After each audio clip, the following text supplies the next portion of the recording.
Oke, halo semuanya. Hari ini pertemuan kita yang ketujuh di kelas Inter 2. Kita masih akan bahas cash flow dan untuk problem kali ini saya akan bahas pakai video. Oke, jadi pada problem kali ini kita bakal bahas satu problem juga sama. Kita akan bahas problem 6. Di sini ada gulu-gulu ko, kita dikasih SOFI-nya, ada income statement juga. Di sini banyak kosong-kosongnya. Dan kita diminta buat bikin statement cash flow pakai direct method. Oke, jadi sama kayak problem kemarin. Pertama-tama kita akan mulai dulu. Kita lihat dulu dari dalam si SOFP ini kira-kira ada yang bisa kita isi atau enggak.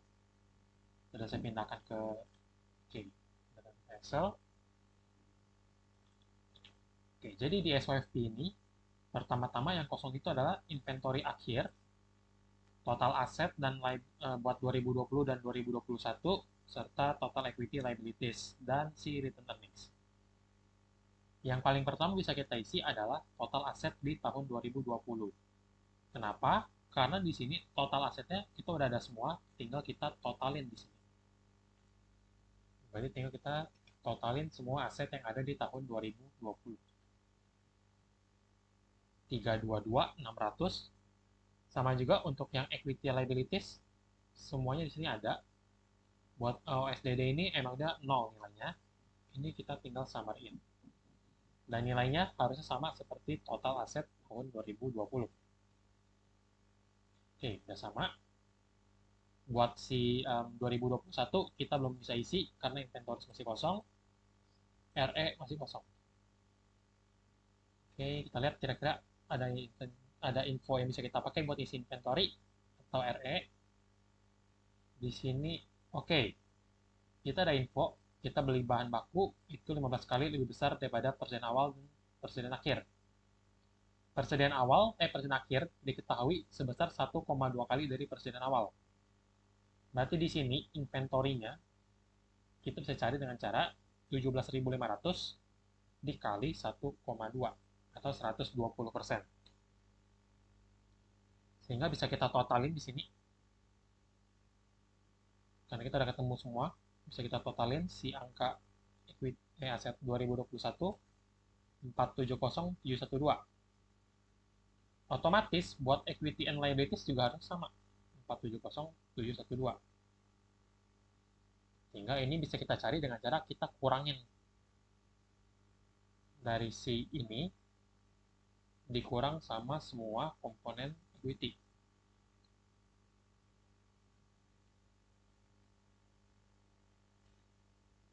Oke, dapat 109.560. Oke, SOFP kita udah selesai. Nanti tinggal si income statement-nya aja yang akan kita kerjakan seiring dengan soal. Oke, kita mulai dari yang pertama, investment in Taiwanese cheese tea. Oke, kita akan pindahkan dulu angkanya. Oke, pertama-tama dia punya 23.500. Di akhir periode 49.500. Sekarang kita akan melihat kira-kira dari informasi 1 sampai dengan 10 ada nggak sih yang berpengaruh pada si investment in ini atau si DCT. Kita dapat infonya ada di nomor 2. Selama tahun 2021, TCT memperoleh laba sebesar 150.000. Oke, ini kita highlight labanya. Dan membagikan dividen 20% dari laba bersih. Pada saat pengumuman, perusahaan memiliki kepemilikan 30% dari TCT Co. Pada tahun yang bersangkutan, perusahaan juga menjual sebagian kepemilikannya pada TCT Co. Oke, di sini bisa kita cari. Pertama-tama, kita punya laba 150.000. Karena saat pengumuman kita punya 30%, maka yang akan kita akui untuk investment in cheese juga adalah 30%. Ingat, jika di atas 20% kita pakai equity method, di mana kita akan akui si income-nya. Oke, lalu untuk pembagian dividen sebesar 20% itu akan mengurangi nilai dari investment kita karena kita pakai equity method. 150.000 dikali 20% dikali dengan kepemilikan kita adalah 30%. Investment dividen yang kita dapatkan adalah 9.000. Dividen ini akan kita catat, tapi sebelum itu kita akan lihat dulu kita punya akun dividen receivable atau enggak. Oke, di sini kita nggak punya akun dividen receivable. Oleh karena itu, 9.000 ini akan kita terima secara penuh pada tahun 2021. Kita akan catat dividen revenue sebesar 9.000. Oke, selain itu, kita akan totalin dulu di sini.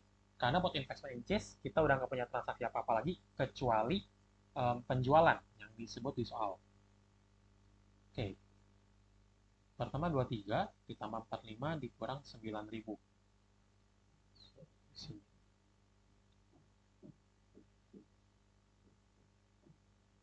Oke, dikurang 9.000.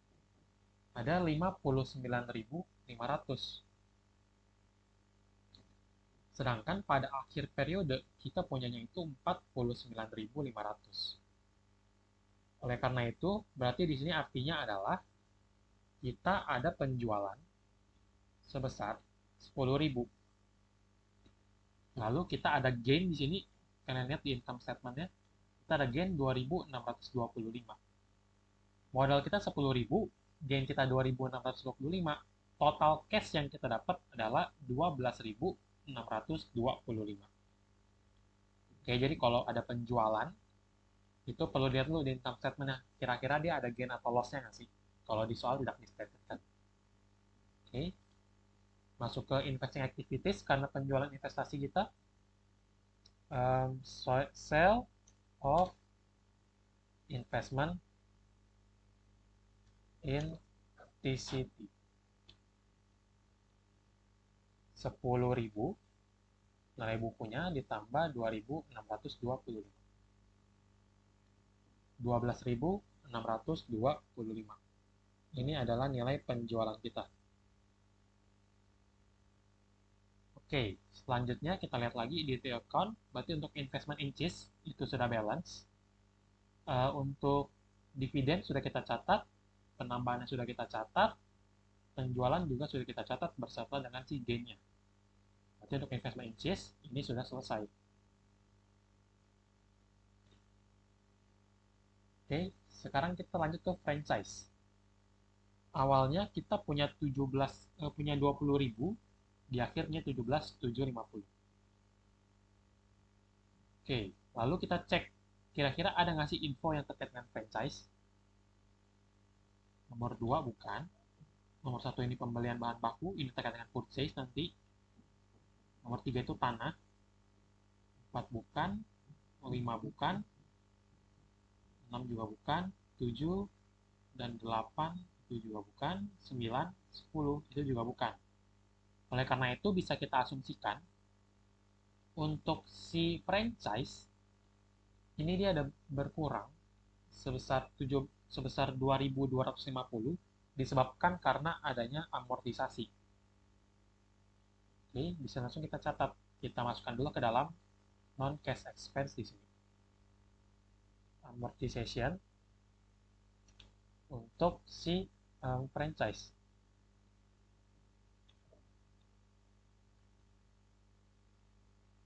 Sebesar 2.250.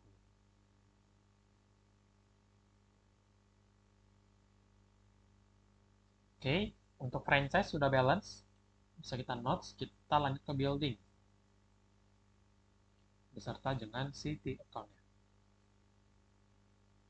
Building kita awalnya ada 78.500. Lalu di akhir periode 101.000. Accumulated-nya 20.500. Di akhir periode ada 21.125.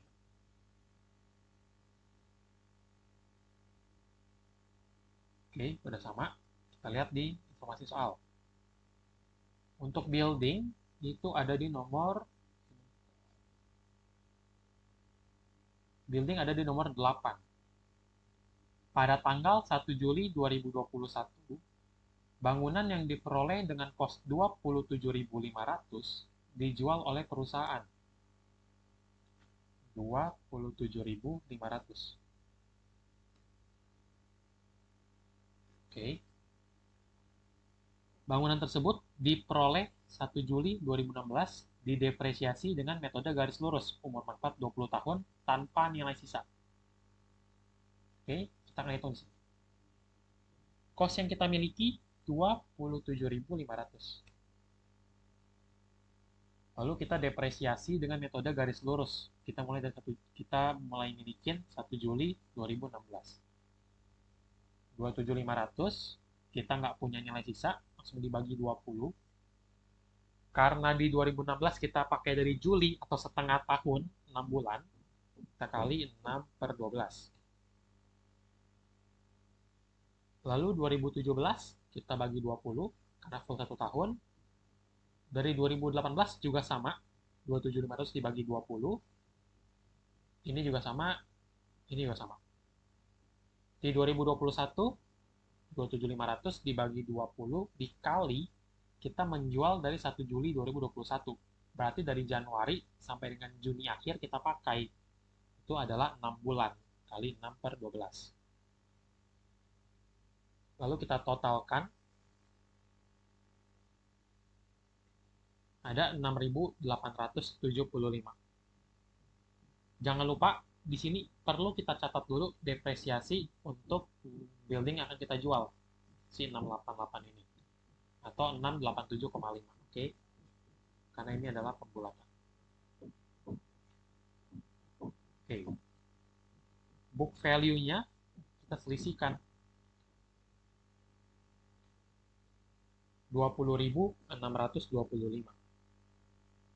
Cash yang kita terima di sini dikatakan bahwa si building ini harga pasarnya pada saat penjualan adalah 50% dari harga perolehan. Maka itu adalah yang kita terima. 13.750. Book value masih ada 20.000. Cash-nya yang kita terima 13.000. Oleh karena itu kita akan catat loss.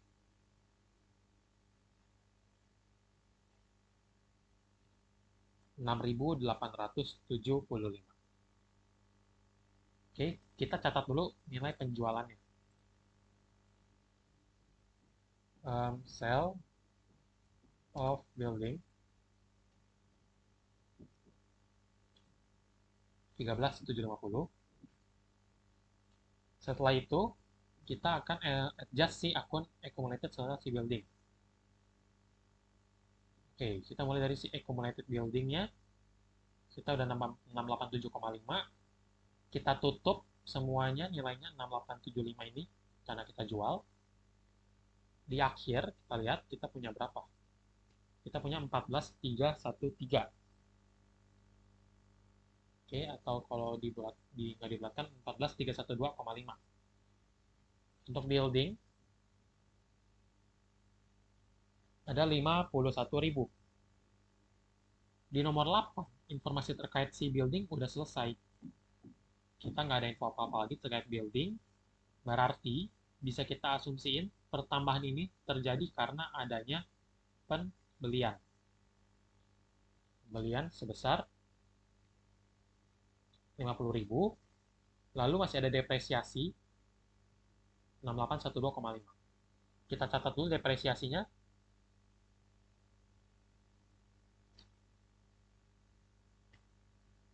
Untuk building depresiasinya ada 2. Oke, 7.500, 2.250. Lalu kita catat nilai pembeliannya. Nilai pembelian building adalah senilai 50.000.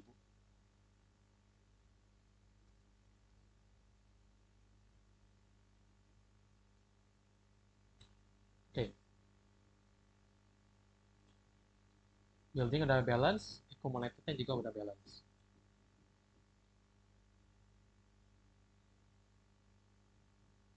Selanjutnya adalah mesin serta accumulated-nya. Awalnya nilai mesin kita 43750. Di akhir itu ada 47500. Accumulated-nya 14.000. Di akhir periode kita punya 13.750. Kita cek info terkait dengan mesin. Nomor 9. Di sini mesin kita ada transaksi pertukaran. Oke, sebelum itu, sampai lupa, untuk yang loss ini perlu kita catat.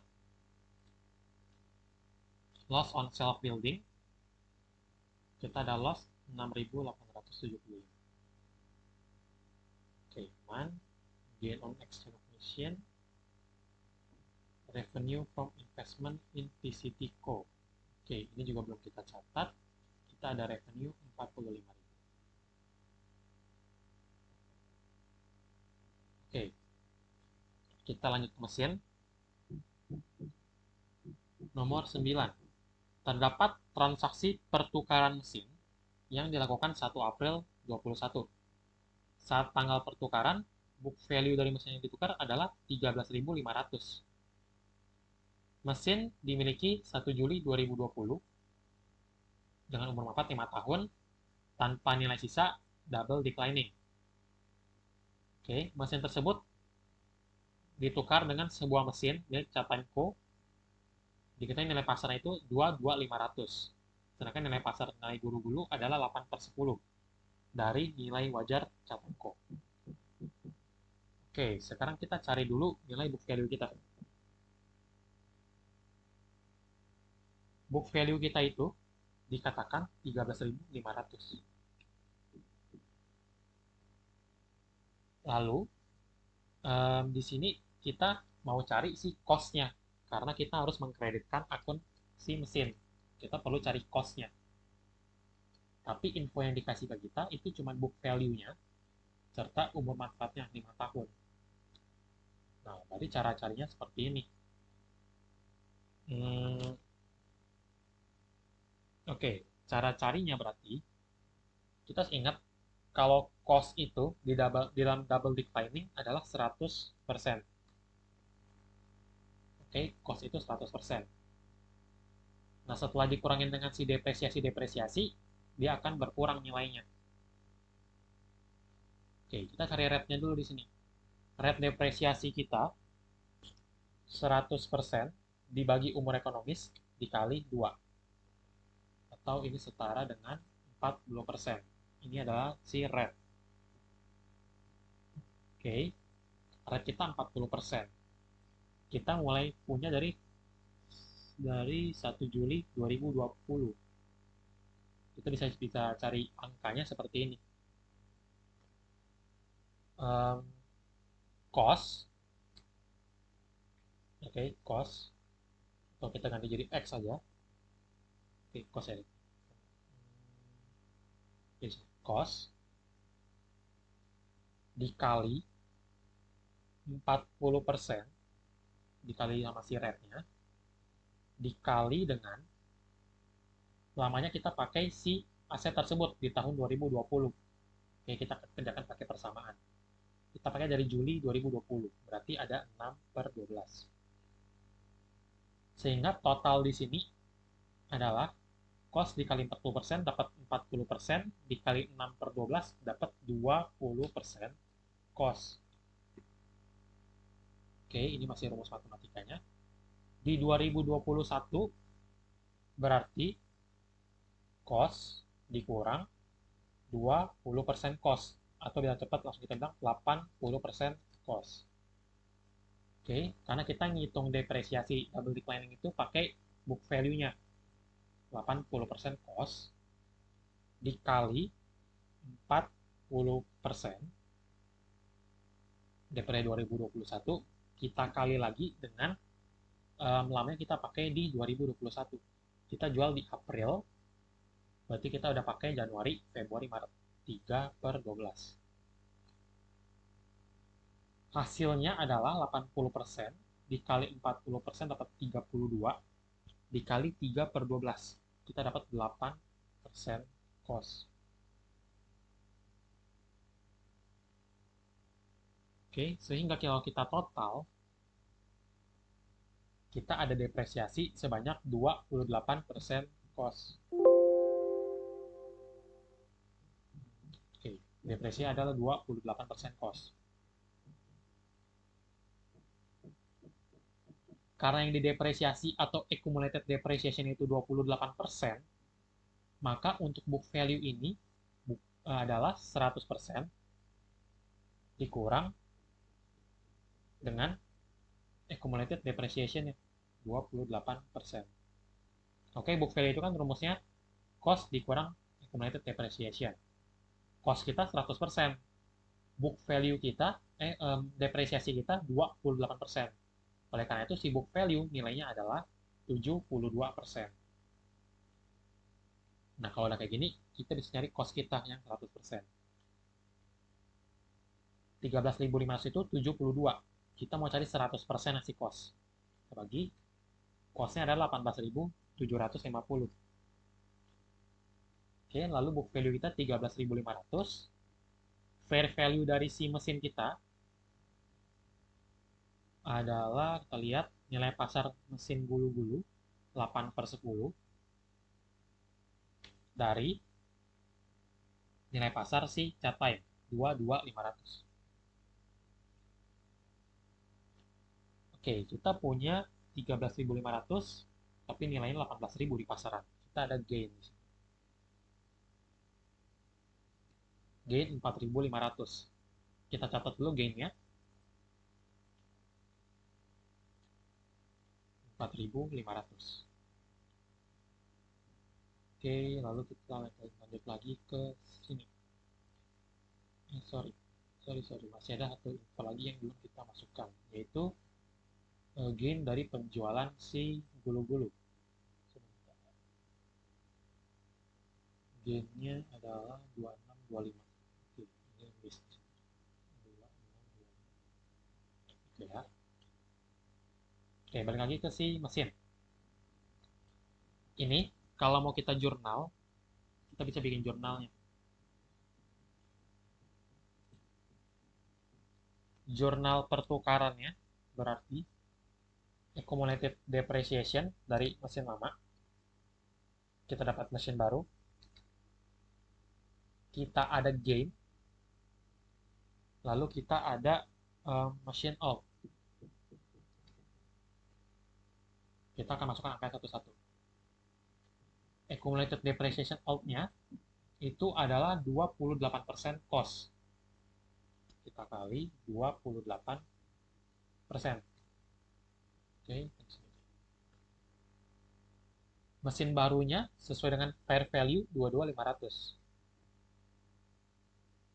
Gain kita itu adalah sebesar 4.500.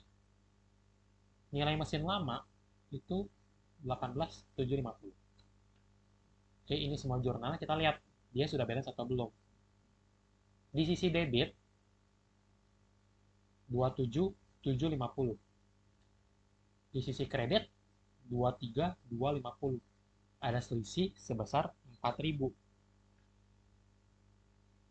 4.500 harusnya. Oke, lihat selisihnya karena lebih besar di debit, berarti kita akan cari dengan cara debit dikurang kredit. 4.500. 4.500 ini berarti adalah cash. Karena kita mengeluarkan itu lebih kecil dibanding kita dapat. Oleh karena itu kita masuk nombok cash lagi di sini. Cash 4.500. Kita catat nilai cashnya. Exchange machine sebesar cash yang kita keluarkan 4.500.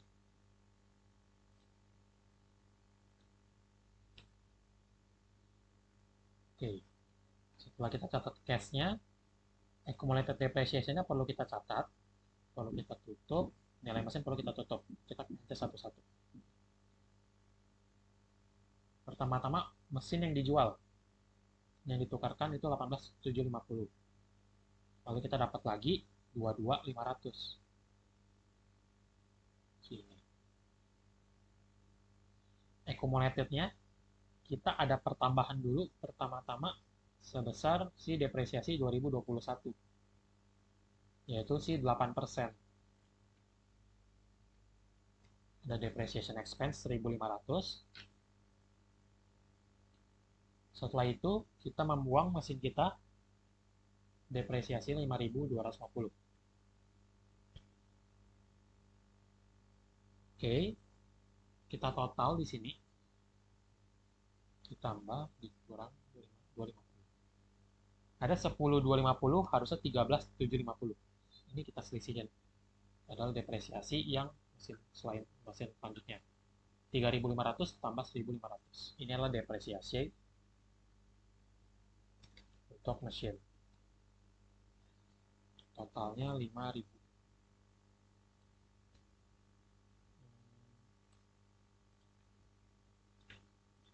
Oke.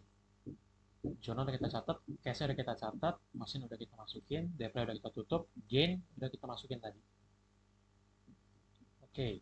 Mesin accumulated sudah sama-sama balance. Oke, untuk mesin kita lihat harus sudah balance. 47.500. Ada balance. SOFP-nya bisa kita adjust. Selanjutnya adalah land. Land kita bertambah. Oke. Ada info soal land. Bahan baku. Pembelian tanah di sini. Terdapat transaksi pembelian tanah dilakukan dengan menerbitkan saham. Oke, kita perlu bikin di account. 60.000 di akhir 73.500. Lalu ada terbitin saham, berarti kita masukkan share capital 37.500. Di akhir ada 52.500. Oke, ini kita cari.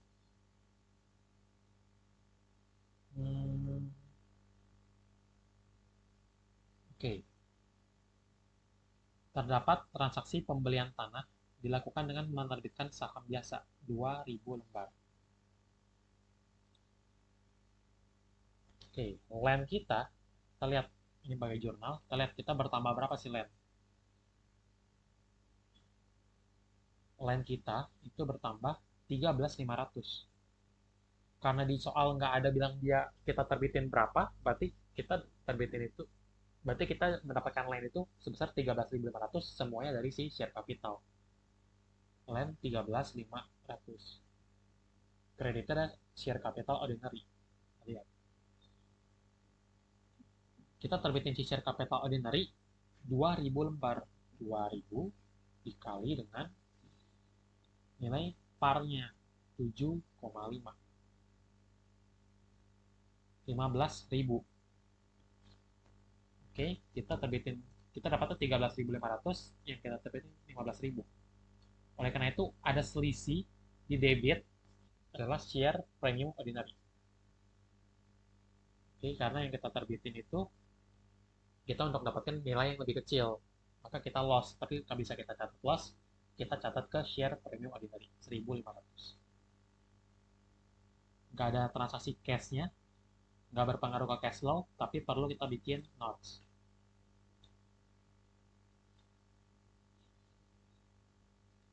Oke. Dari sisi T account, land-nya udah kita adjust, udah balance. Share premium ordinary kita awalnya 12.500, di akhir itu ada 11.000. Oke, benar. 11.300.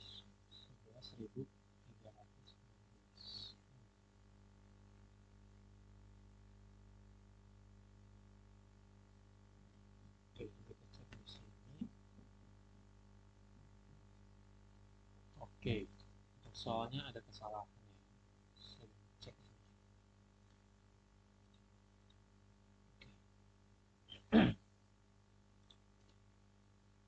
Oke, kita lanjut. Yang mana 11.000, oke. Kita akan menutup 1.500. share kapitalnya bertambah 15.000. Coba kita adjust apakah share kapital kita udah balance. Share kapital udah balance, berarti kita nggak ada penerbitan lagi nantinya. Ini juga udah balance. Oke, berarti semua share capital, share premium, land udah kita catat. Udah selesai, bisa kita kasih notes. Lalu share capital ordinary udah balance, share premium juga udah balance. Land, setelah data inventory belum kita pakai, ingat ini kita pakai buat ngitung di operating activities. Kita lanjut ke share capital preference, nggak kita pakai juga, dia balance di sini. Oke, kita lihat. Buat jaga-jaga, kita lihat dulu ada jurnalnya, ada transaksi yang terkait si share capital nggak. Kalau misalnya ini nggak bertambah, harusnya itu dia nggak ada transaksi sama sekali. Oke, bahan baku. Nomor 4 ini bonds, nomor 5 interest, nomor 6 ini dividen. Oke, kita bagian dividen cash dan share dividen. Notes payable, nomor 10 piutang, berarti ini nggak ada transaksinya. Kita skip, bisa kita skip. OSDD. OSDD di 2020 nol, sekarang ada 4.725. Oke, kita lihat jurnalnya, berarti ini terkait dengan nomor 6. Oke, nomor 6, sebelumnya ada ralat. Untuk pemegang saham istimewa ini, kita ganti dividen jadi untuk pemegang saham biasa. Dan ada juga share dividen untuk pemegang saham biasa 9%. Oke, jadi di 31 Desember ini, selain kita bagiin saham cash dividen, buat yang biasa, kita juga ada bagian saham dividen. Oke, kita mulai di sini. Kita bagiin 9% dari outstanding. Itu di sini. 9% kita kali sama outstanding kita, share capital ordinary adalah 52.500. Oke. Ini 475. Oke, buat OSDD-nya udah selesai. Return earnings kita lihat. Karena kalau terbitin OSDD, itu RE pada OSDD, berarti sini dia udah balance. Untuk si saham biasanya, kita masih belum tahu berapa. Di sini kita akan cari nanti. Ketika kita sudah masukin si angka net income yang belum kita ketahui juga. Karena itu buat RE itu masih skip. Kita bisa lihat nanti. Ini selesai. Return earnings kita lewatin dulu. Accounts, lalu kita ke bonds. Oke, accounts payable bukan item dari operating activities. Oke, buat yang $8 ini nggak usah diperhatiin, karena kalau kita terbitin saham dividen, itu kita nggak lihat si harga pasarnya. Oke, kita lanjut ke bonds payable. Bonds payable itu terkait dengan info nomor 4. Kita baca informasinya. Bonds payable diterbitkan perusahaan 1 Januari 2021. Nilai parnya 35.000, tingkat kupon rate 10%, bunga pasar 12%. Present value-nya kita udah dihitungin 32476. Bonds payable yang lama diterbitkan pada harga par. Oke. Berarti kita lihat dulu si nilai bonds payable 65978773. 65.000 di akhir periodenya adalah sebesar di akhir periode sebesar 97873. kita ada penerbitan sebesar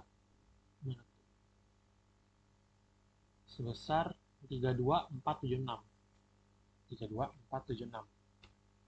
Angka 32476 ini karena kita terbitin saham baru, bonds baru, maka kita akan catat issuance of bonds payable di financing activities.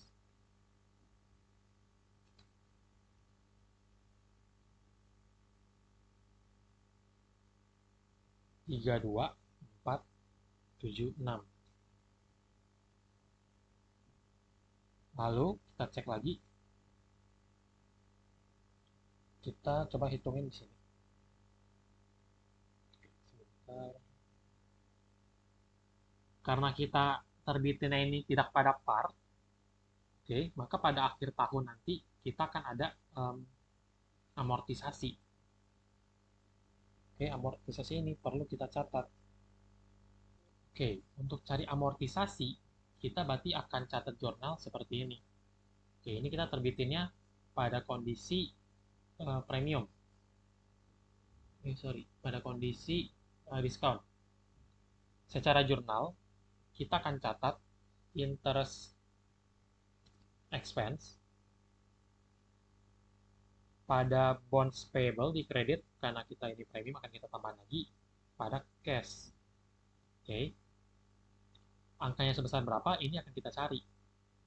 Nah, kita bisa pakai info di nomor 5. Sebanyak 25% dari interest expense yang dicatat perusahaan merupakan bagian untuk notes payable. Ya, kita lihat notesnya, interestnya. Interest kita di sini ada 505.196. Ada buat yang bonds, ada buat notes. Yang notes itu 25%. Oleh karena itu, si bonds yang kita selisihin adalah 3897. Ini interest expense buat bonds. Cash-nya, ini otomatis kalau cash 10% dikali 35.000. 10% kali 35.000.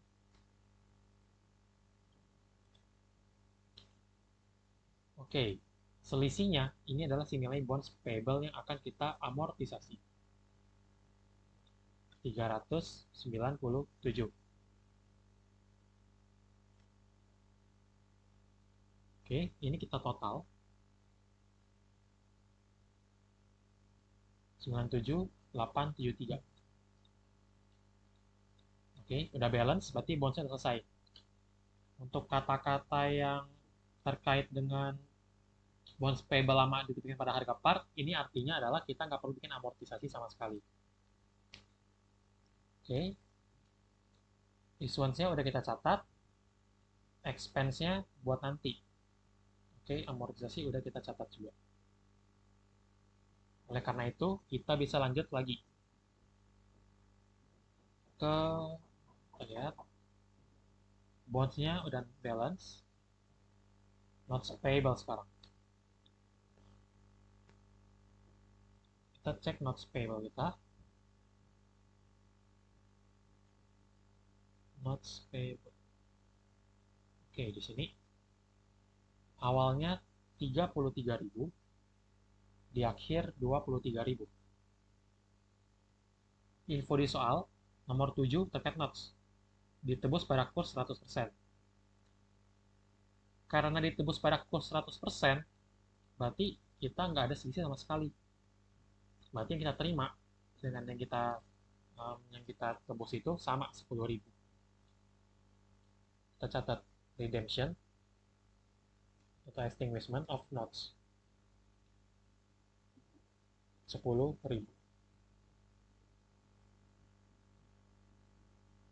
Oke, buat notes juga udah selesai.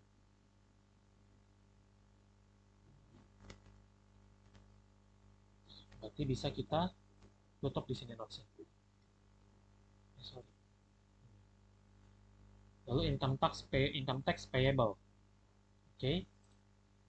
Kita akan ngomongin di sini. Nah, semua infonya dari nomor 2, 3, 4, 56.789 itu udah kita pakai. Tinggal 10 dan juga nomor 1. Ini terkait dengan piutang dan accounts payable. Nah, karena itu kita bisa tinggalin yang ini dulu. Kita bisa mulai di sini. Oke, karena kita mau isi si net income. Kita mulai dari accounts receivable. Accounts receivable kita awalnya itu 12.500. Oke. Lalu ada net sales. Kita lihat. Oke, ini 125.000. Ending account receivable kita adalah sebesar 12.500, sebesar 85.000. Lalu kita lihat info di nomor 10, perusahaan menyisihkan 1.000 untuk menambah saldo cadangan piutang tak tertagih dan terdapat penghapusan piutang. Penghapusan piutang ini perlu kita cari angkanya berapa. Oke, kita harus buka view account. Oke, kita masukin dulu saldo si AFDA-nya. Awalnya 2.500. Oke, kita lihat. Awalnya 2.500. Di akhir sisa 1.000. Kita ada nambahin saldo AFDA sebesar 1.000. Oke, berarti kita akan catat bad debt expense pada AFDA 1.000. Ini bad debt expense, kita bisa catat ke sini. Oke. Secara total, AFDA kita 3.500. Di akhir harus 1.000. Berarti ini berkurang karena adanya si penghapusan piutang 2.500. Nanti kita ada penghapusan piutang 2.500, kita kurangin di sini. Oke, kita totalin. Ini akan menjadi cash receipt kita. Sebesar 50.000. Oke, receipt udah, dividend revenue udah, kita ke cash payment. Cash payment kita, kalau di problem kemarin, COGS-nya kita tahu. Di sini kita nggak tahu, kita perlu cari si COGS.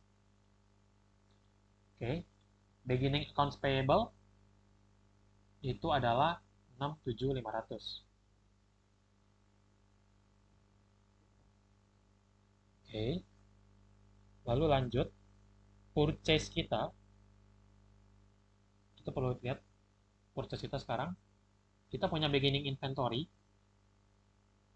itu 17.500. Nilai purchase kita adalah selisih 15 kali lebih besar dari selisih persediaan awal dan akhir. Ending inventory kita udah cari tadi adalah 21. Selisihnya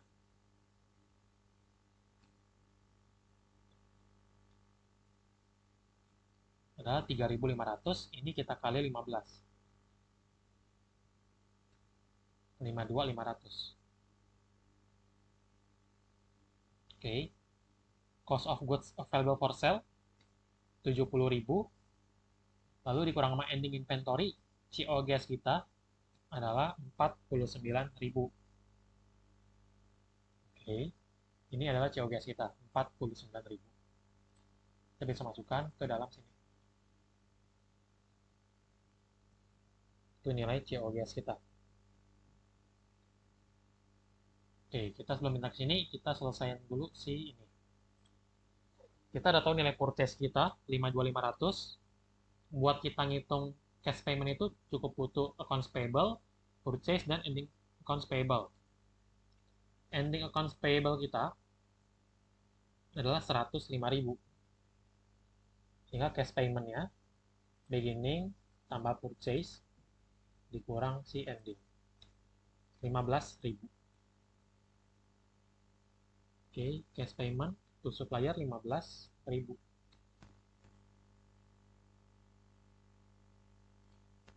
Semua non-cash expense kita udah ketemu semua. Ini bisa kita totalin. Karena udah nggak ada lagi ya transaksinya. 15.750. Oke, selanjutnya setelah cash payment, kita keluarin dulu si income statement. 125 kurang 49, kita dapat 76.000. 76.000 dikurang sama operating expense, 49.250. Lalu dikurang dengan si other income and expense, ini positif berarti kita plus. 94.500 dikurang interest,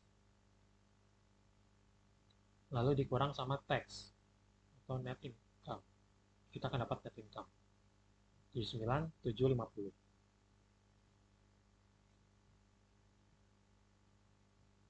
Oke. Net income kita 79.750. Kita udah bisa ngisi si angka return earnings di sini. Bertambah 79.750. Oke, nanti ini akan kita kerjain lagi terakhir. Ini kita kuningin dulu. Sekarang kita akan bahas si cash operating expense. Operating expense kita di soal itu adalah 26.750.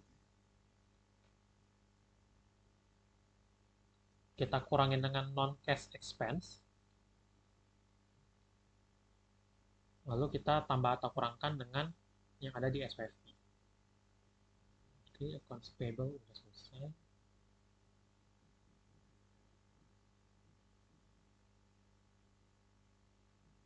Lalu kita akan lihat di sini inventories udah kita pakai, bisa kita silang. Supplies di sini ada terjadi penurunan. Kalau supplies turun, oke, kalau supplies turun itu berarti di sini buat operating expense kita juga akan ikut turun 2.500. Setelah supplies ada insurance sama advertising. Insurance kita di sini dia mengalami penurunan. Oke, karena penurunan dia juga minus 3850 kurang 2850, 1000. Advertising kita meningkat 250, kita plus 250.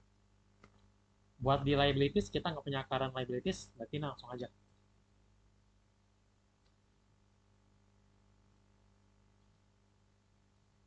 $7.750. Ini adalah si cash operating expense.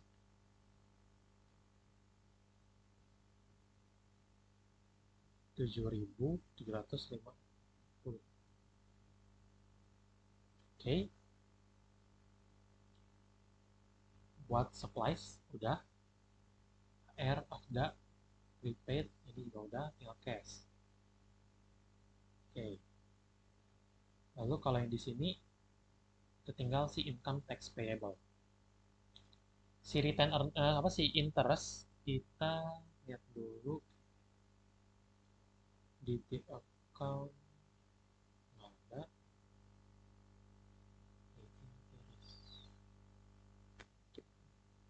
Interest nggak ada info sama sekali. Berarti interestnya ini bisa langsung kita masukin. Oke. Kita bisa masukin ke dalam si cash flow. Ya, tuh. Nah, kita lihat interest kita itu 5.196. Interest expense 5.196. Tapi ini nggak bisa semuanya kita masukin ke dalam cash flow. Kenapa? Karena kalau kalian masih ingat tadi, bonds kita ini ada amortisasi. Kita ada amortisasi bonds 397. Jadi dari total interest expense yang 3897 ini, buat bonds, yang nilai cash-nya itu cuma 3.500. 397-nya itu adalah interest, tapi dia non-cash interest. Perlu kita keluarkan dari si interest expense. Sehingga yang cash interest itu sebesar 4799. Oke, ingat kita perlu cari si cash interest-nya. Dengan 4799. Itu buat interest. Yang terakhir tax paid. Tax paid kita punya akun income tax payable. Kita harus pakai angkanya. Buat itu, beginning 10.500 ditambah dengan income tax payable, income tax expense kita 9554 dikurang endingnya 10.054. Tax paid 10.000. Oke, ini perlu di minus.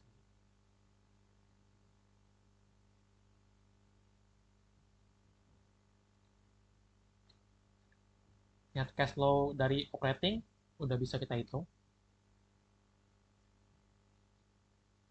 sebesar 21451. Dari investing juga udah semua bisa kita hitung.